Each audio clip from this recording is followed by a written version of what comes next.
without a doubt, I think he gets 10. I think he's talented enough. The numbers support it. And Numbers sure do. he's in a good spot. Listen, I'm not sure what he looks like away from Draisaitl or McDavid.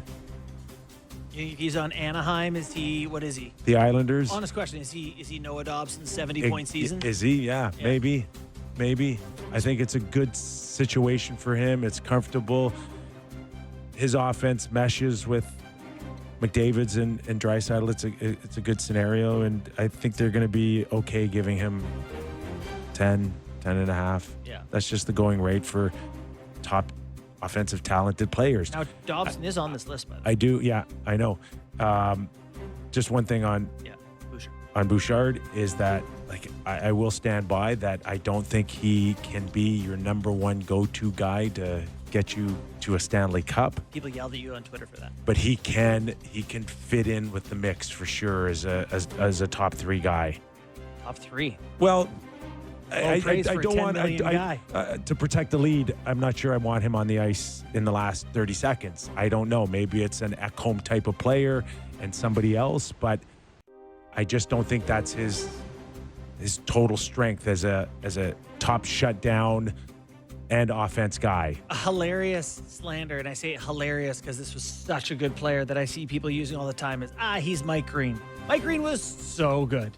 For a few years there, he was so good. Yeah. But I saw Noah Dobson called that 30 today. 30-goal scorer, Mike Green. Yeah. And, yeah, he used to have that great look off to Ovi, like he was able to make plays. You can't find guys like that right now. He is a unique, at the least, hill for someone who could move the puck from the back end like those guys. Okay.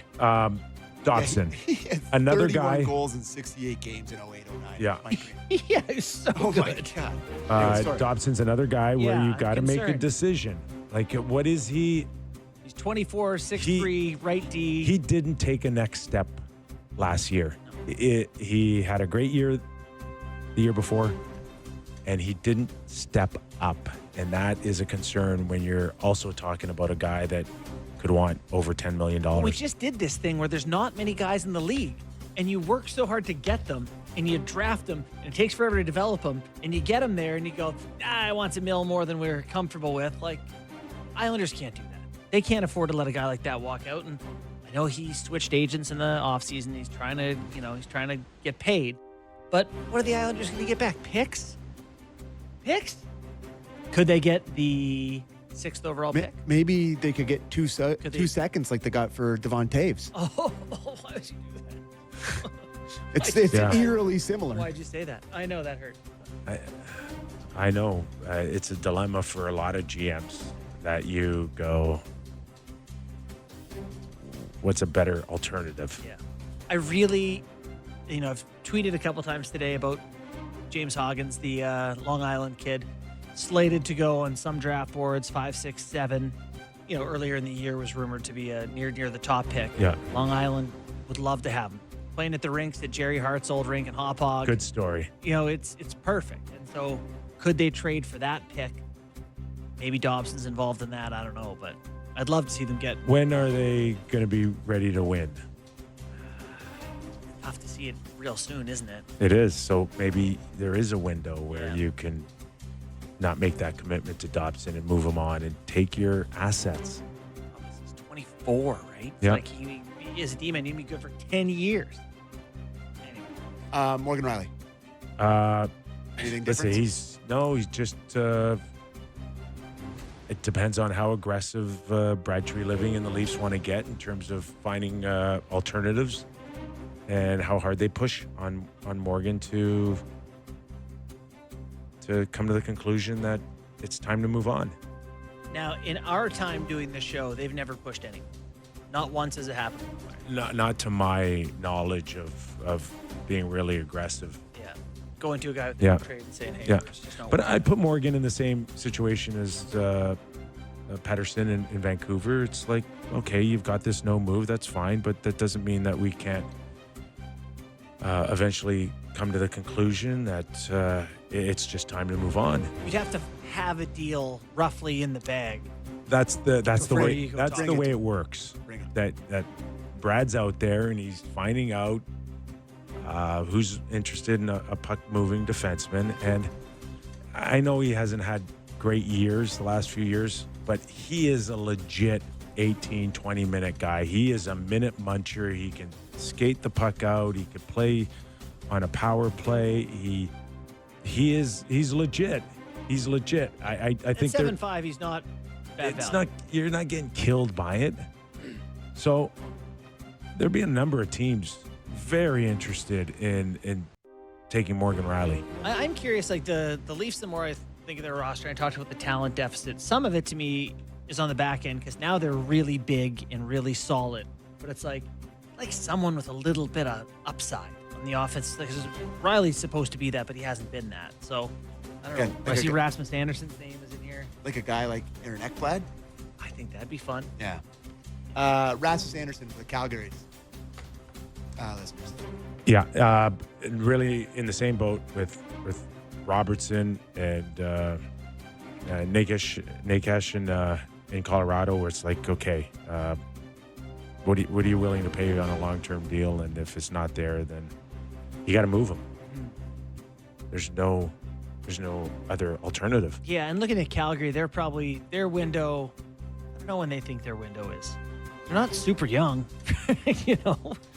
So I don't know. He's just tough to get people to Calgary sometimes. I'd hate to see them losing a player. The defenseman that has me very intrigued is Nick Hague in Vegas, because he's not going to make $7 or $8 million, but he could make $5 and change. And to me, he's trade him soon or potentially have a team offer sheet him at 4.6. At 4.6. At 4.6. Yeah. And that's a second rounder. And keep in mind, this guy, big as it gets on the back end. Won a Stanley 6'6", 240. Yeah. 6'6", 240. And, you know, won a Stanley Cup. He's proven he can play a depth role. Yeah. So that to me, he could get traded this week. Oh, you think so? Yeah. I don't know.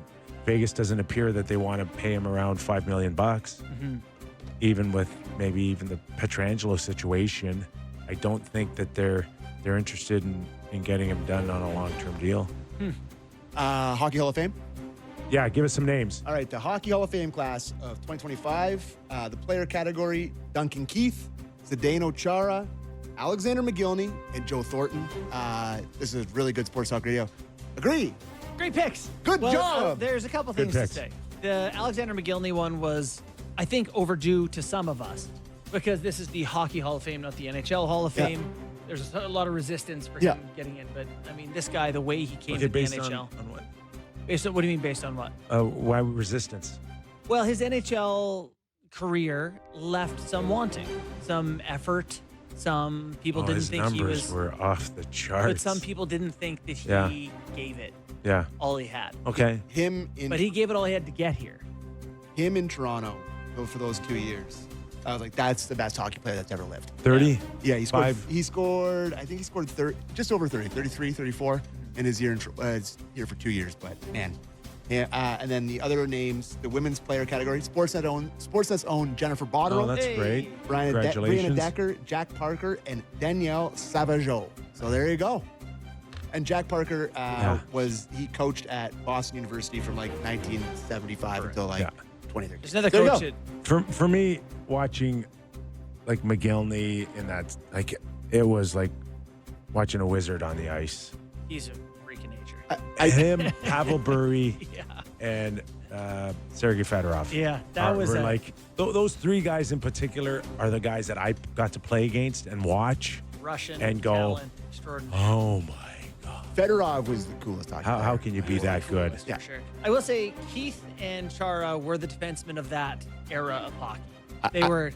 I think Keith, for me, if I had to pick of those players, if I had like in their prime guy to pick, I'm picking Duncan Keith of all those guys. He could pinch so aggressively, and if he missed, he'd be back on the other side of you by his own blue line. Breathtaking skater. Yeah. Breathtaking skater. On the outside, still looking in, Keith Kachuk and Carey Price. Yeah. Carey Price didn't get in. Surprised he's not a first ballot Hall of Famer, Carey Price? I don't know. No cups. But yeah, probably. He'll get it. David. Yeah. Gazillion gold medals. And Yeah. Yeah, but I thought he would be Our a trophy. first thought. All right. It's There you getting go. harder and harder, though. I'll tell you what. And more emphasis now on Stanley Cup playoff success, too. Yeah. Yep. Go check out Kipper's article on sportsnet.ca. A lot of names on here. I'll tell you about Thanks, pal. Carlson, Natchez, Bowen Byram, Byram and Kane. Paterka from. Yes. A lot of talk about Buffalo players in general, just wondering about, is this organization ever going to see the playoffs again? Probably not. Right? How do they It's do an it next issue. year? It's an issue on, do I need to send the message that I don't want to be here long term? And that's what JJ is going through, and maybe a few others as well. Tough spot for the management. Yeah. Third rebuild in Buffalo. Ooh. A lot of work there. A lot of work. Oh, and Matt Martin retired, and Oh, he's, shout out to and Matty he's Martz. taking over as assistant GM for the Islanders to Matthew Darsh.